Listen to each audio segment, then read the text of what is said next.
These are the valves in cylinder 1. I think this is the best focus I'm gonna get.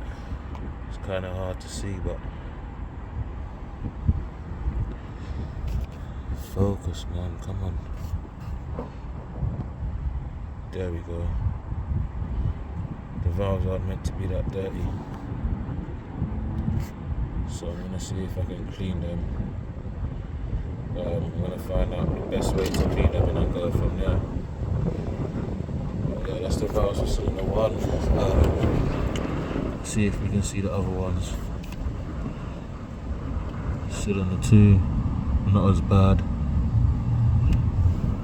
Cylinder 3, what's cylinder 3 say? Don't look as bad either. But I'm no professional, so. But I think cylinder 1 does look the worst. I think they do.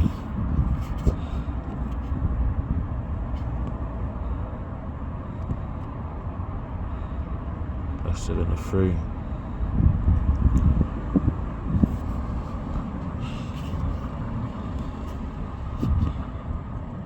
That's cylinder 2.